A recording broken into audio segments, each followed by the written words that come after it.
What is up, and welcome back to another episode of So There's That. I am your hostess, doing the mostest, Vanishing, and I am here with a TV series review. That's right, Goosebumps, The Vanishing. Obviously you saw it in the title, but you know, I need to announce it a little bit because I'm excited about this. First and foremost, it feels like I haven't did a review on a TV show in forever. I've literally just been watching movies and prepping for the award season and doing all those other things, and it's just been absolutely just wild in my brain. I'm like, when was the last time I reviewed a TV show? Feels like ages ago, but literally it was just Sunday. No, it wasn't Sunday. I did a best of 2024. What did y'all think about that? I liked it. I enjoyed it. It was a nice little break for me, not having to come back and do anything new. A lot of TV shows are coming out now, like coming back from their winter breaks, and new series are premiering next week. So it's just a nice little Sunday to just reminisce on all the things that happened in 2024 since I started reviewing film and TV in the middle of July, I believe, in 2024 up until now. So what a quick journey it seems, but it's cool, it's exciting, and I'm excited because, listen, I was born in '89, okay? The Goosebumps books started getting written in 1992. R.L. Stine is literally in my childhood. Like, in my mind, he is that childhood uncle that like told all the scary stories in the dark with the flashlight and, you know, building forts and stuff like that. Like, his stories were the reason I was taking the sheets and the pillows and the seat cushions off the pillows and building up forts and telling scary stories and things like that to my younger siblings, because it was really the first time that somebody literally aimed horror stories for kids. And the original age group was from ages 7 to 12, and the protagonists in all of the stories were teenagers, so like preteens and like rooted in teenagery. So when you were reading the books and then subsequently watching the anthology series on TV, it was like very close to kids really being invested in it, because while you may have been 8 years old, you're watching, you know, these 12-year-old actors, these 14-year-old actors like go on these different adventures and these scary stories and all of these like supernatural things happening, and you just felt like a real connection to your own imagination versus, you know, all the scary movies that were coming out. And I was watching them, you know, Mike Myers, Freddy, Jason. I do feel better, but this cough and the phlegm in the chest is like the last thing going, but sorry about that. But yeah, so it was like you just felt more connected, and then your parents could give you something or can approve of something to watch without it being like rated R, or without you crying in their room because Chucky was gonna get you or whatever. And it was something that you could just connect with. It got you interested in reading. Like, to me, I feel like Goosebumps did with reading what later on the Harry Potter books did for reading too. So there's always been these like significant events that happen that really push kids into reading and towards books, and R.L. Stine literally for me was that first push. Let's see. So yeah, and crazy enough, he has a book. He wrote his first adult book a few years back. I bought it. I think it's called Red Rain. Great book. It still has like all of the elements of what you know him for, but it's aimed towards adults. But more importantly, I feel like the adults who would read it are the kids who grew up with him. And that's really exciting that he was able to build this empire around this thing. And you know, we even see stuff that came out in 2024 like Mr. Crockett. Again, teen horror, like children horror stories, because they need something to grasp onto.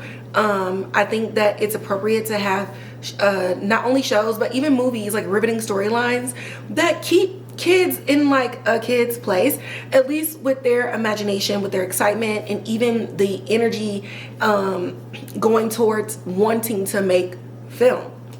This is one of those series, again, in the books and in the TV show, where you're looking at other kids act and play and have fun and be scared and do all of these cool things. And so you just feel even closer to the filmmaking industry if you're a child who wants to write your own stories, who likes going into your backyard and, you know, filming things and setting stuff up and maybe making your own music videos or your own home videos with your cousins and your siblings. I think that this show continues to keep that element alive in kids and in teenagers so that they can grow into those very people who are not only in front of the camera, but then they'll get older and then they're some of your favorite directors and your favorite writers and producers behind films and some of the greatest films that will ever be seen in the future.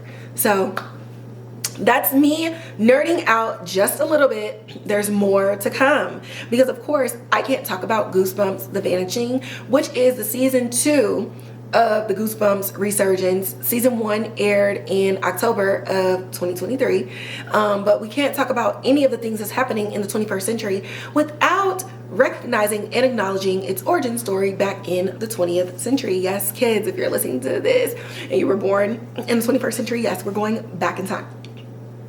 So, Goosebumps was a series of scary anthology stories based on the children's book by R.L. Stine, and he would host them for 12 episodes. The big push for this too was seeing a lot of the books at the Scholastic Book Fair. I don't know if the Scholastic Book Fair is still going on. I do know that there are still school book fairs and stuff like that, but that was like the thing for kids. Your parents sending you to school with $30, $40, and literally you just have your way with all of the books there. And again, for me, I love horror, so it was really about the Goosebumps books, Stephen King, when I was sneaking and buying those and hiding those, and just anything that was scary, mysterious, crime, and stuff like that.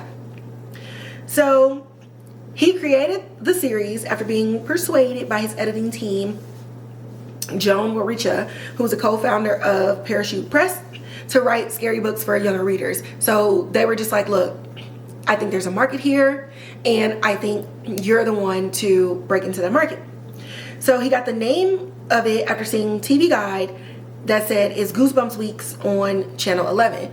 And for those of you who don't know what the TV Guide channel is, back in the day, there was this little booklet that you got all of your film, television, and news from. It showed you all the different programming, so the stuff that you see on demand or when you're searching and trying to find like what's on TV, if your parents or family even still have cable, it was in a book.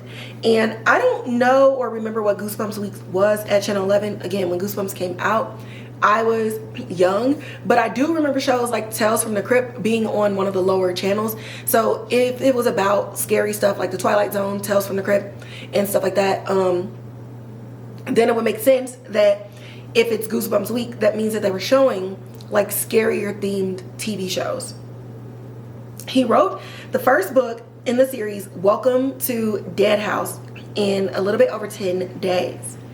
The first 3 Goosebumps books were released simultaneously in July of 1992, which I appreciate because as an avid reader, I gravitate towards series because I just read too fast. I can finish a book in 16 to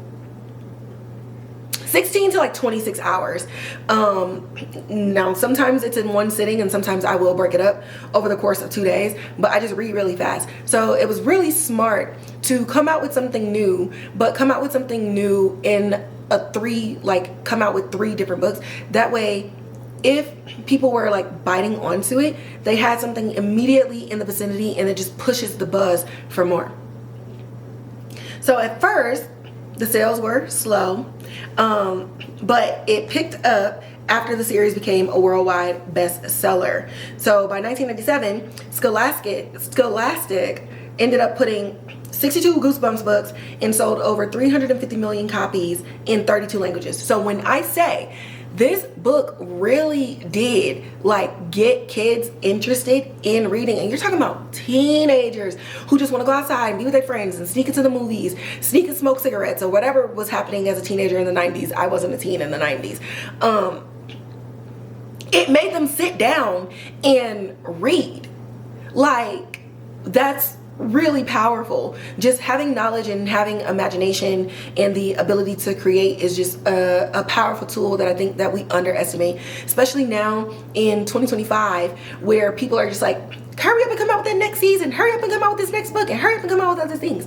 It's a process, and there's always a part of the creator leaving pieces of themselves in this thing. And so as this came out, I think it was just a slower way that people could consume art from another person and have a more of an appreciation for the process and appreciation for the human behind this thing, versus now it feels as though sometimes the audience is looking at these people, whether they're writers or whether they're actors or musicians, they're looking at them like machines that can just crank out this next best thing. So for this to have like a slow build, and then again 350 million copies within 5 years in 32 different languages, you're connecting a group of people across the world through words and through your art.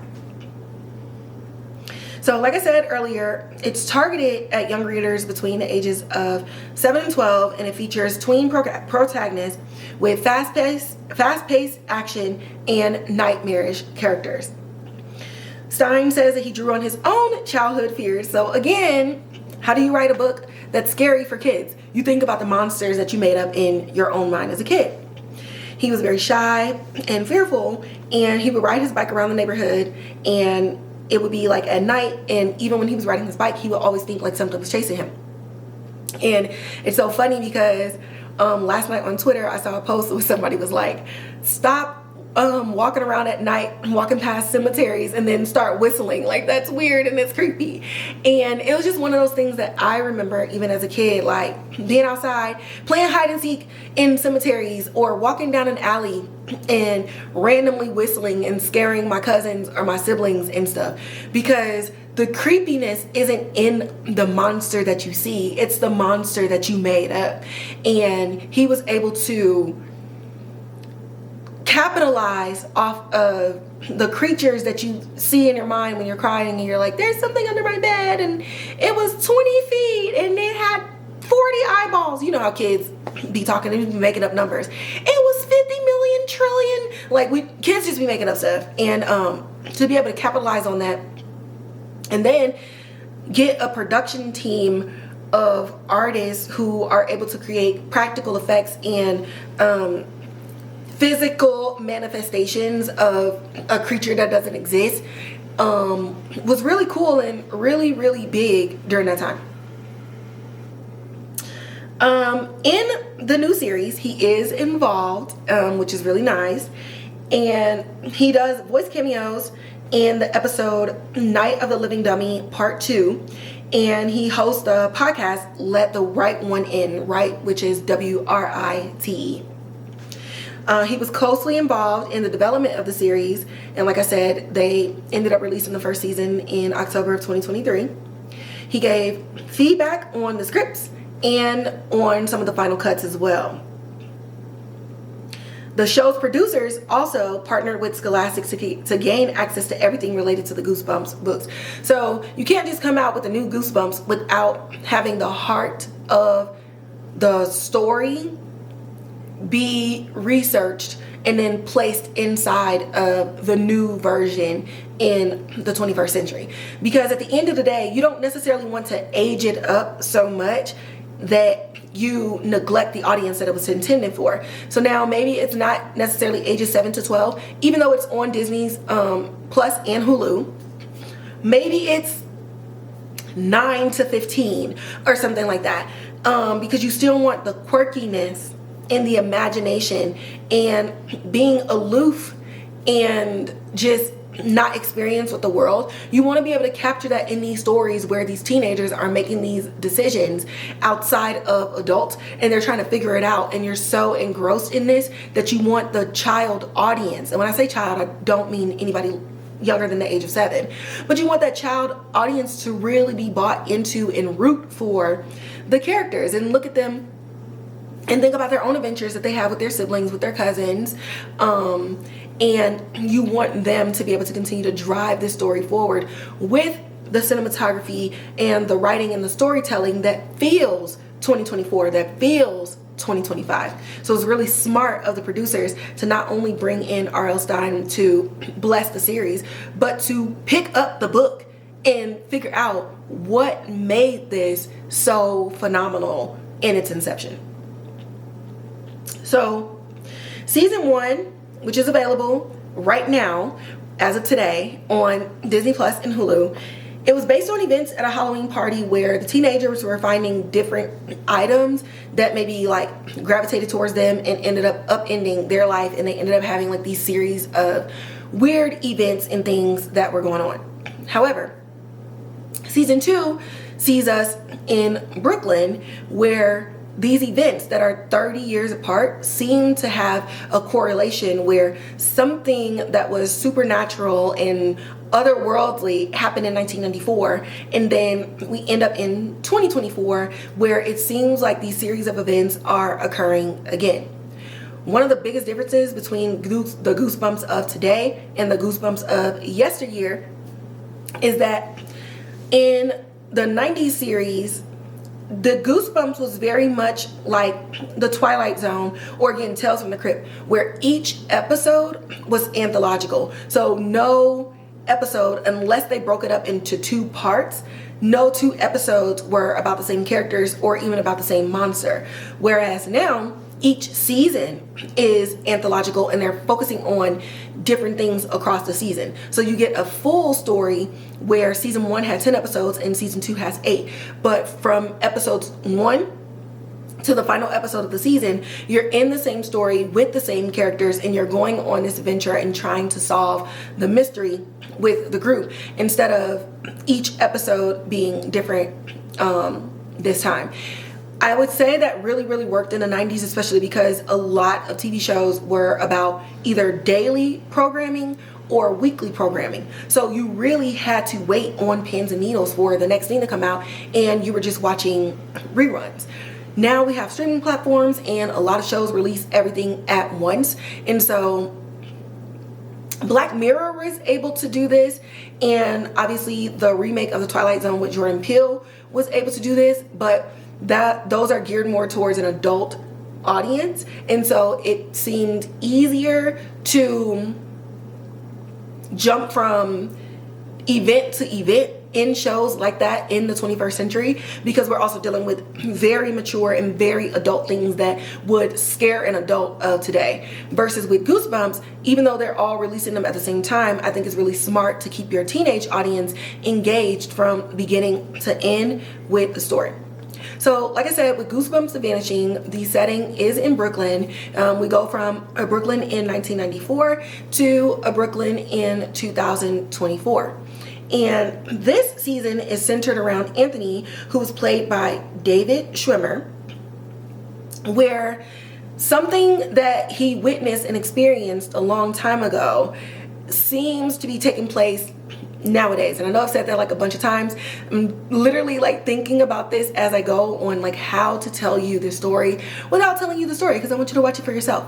So he is into botany and just the study of different species, especially when it comes to plants and the earth. A lot of this includes things that could kill you, okay?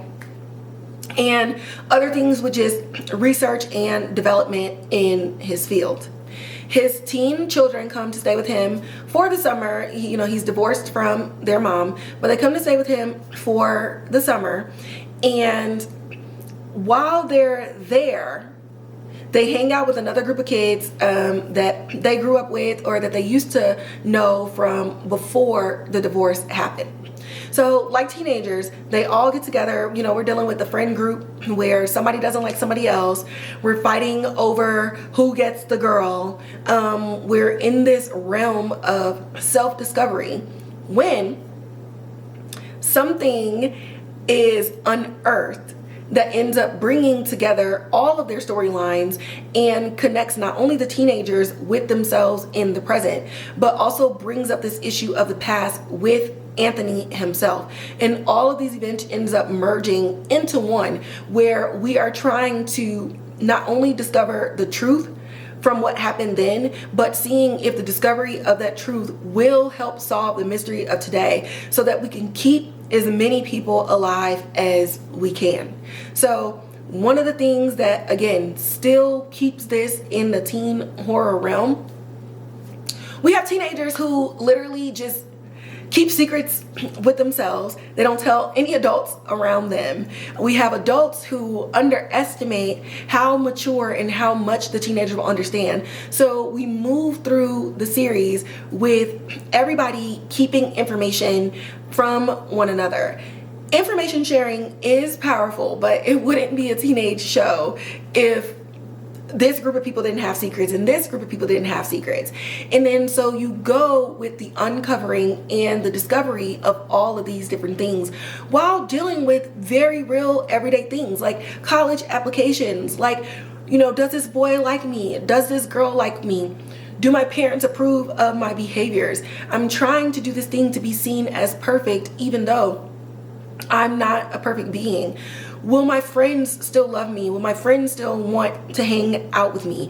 Which is a very real thing that teenagers and kids go through, especially when you start middle school. So you have this nightmarish background there with the discovery of self with these teenagers. And at the end of it all, it's all about wanting to be accepted and wanting to be a part of a group so that you can just create a community. So that way, when some scary stuff happens, you have your tight-knit group to lean on to be able to fight your monsters, whether manifested in real life or manifested within yourself with somebody, and that you're not alone. And I would say that is the heart of Goosebumps from then and till now, is being able to have these relationships in these friend groups and know that it doesn't have to be you versus me or us versus them. How can we come together to win this thing and then come out on the other side better for it, and constantly being there for one another as we continue to go through puberty, as we go through these changes, as we go through our own depression with trying to figure out our identities and what we want to do for the rest of our lives. And the forefront of all of that with this season and just Goosebumps in the 21st century is the cinematography of it all, while still keeping practical effects, practical makeup, the special effects that's in there, the makeup department really being in there and having these physical machinations of the monsters instead of it being CGI really seals the deal for me. And I think just the physical aspect of effects, it's so, when you do it these days and you can kind of weave it in, especially with the way that makeup has come so far with like airbrushing and hand painting to get a lot of the details, I think there's something that's just very special in walking on a set and seeing this slimy physical monster and then acting in it and then producing it and putting it in a TV show or a film where it feels more real. Because CGI monsters and practical monsters, it just feels differently when you're consuming it. It's almost like that monster can reach through this TV and touch you, versus looking at a CGI monster, you kind of feel separate from it. You're probably still engaged with the storyline, but you're separate from what that thing is, versus seeing tentacles come out or seeing teeth coming out and physically getting ready to like bite someone or eat someone, or pull somebody into some black hole. It's like, oh my God, like you start to look around. And as I was watching this season, I really felt connected to what was happening in the episodes, and it put me back into being a teenager and looking around and looking at the floor and you hearing something, maybe like your ice maker goes off in your refrigerator and you're like jumping and stuff like that. So it really connects you, even as an adult, to your own imagination as a kid when maybe the lights flickered a little bit, or that reoccurring dream that you kept having. And I think that the series does a great job, and I really hope that they continue to make new seasons going forward. They are not hurting from material. Again, there were 62 books, and in the books, it's like multiple stories. So even if you remake some of the stories back then, you have a lot of stories to choose from. And then I think it's a really good opportunity for the people of the show and the production, the producers of the show and the cast members, to even do panels at schools or at local libraries, and really talk to kids and ask them, like, what scares a kid of today that is maybe similar to the kid of yesteryear, and also very different than the kid of yesteryear. And I think that doing some surveys with some teenagers and kids of these days, and again, going to the local libraries and doing readings or doing screenings for them, I think you could really tap into the minds of what's happening today. And then you could produce multiple seasons rooted around an idea that you got from some of those kids. And some of those kids might be theater kids, and you may be able to cast your next like childhood star in these things.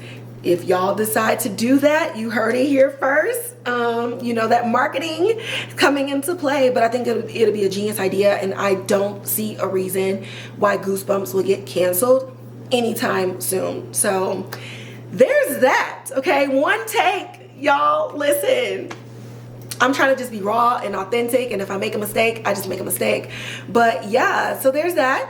Goosebumps Season 2, The Vanishing, airing on Hulu and Disney Plus January 10th. All 8 episodes will be dropping. If you haven't done so, go ahead and just watch Season 1 and just flow right into Season 2. I promise you, no matter what age you are, you will really get into this. The only thing I say is, if you're an adult who's so mature and so sophisticated now, remember the you when you were 11, when you were 12, and when you were 13, and tap into that kid so that you're able to absorb this for the fun and the silliness and the imagination of it all. And I think that you'll find yourself surprised at how connected you really are to that kid that you maybe put in the back seat for a little while.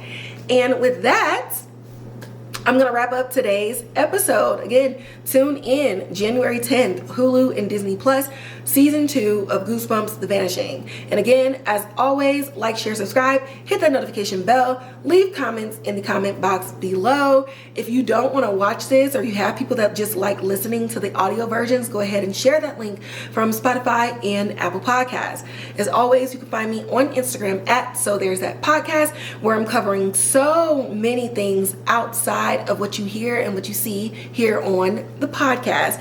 And you can always find me talking about a bunch of different things on Twitter at Kivanchi, as well as Blue Sky under the same handle at Kivanchi. And with that, I'm about to go get me some food, y'all. I'll catch y'all in the next one.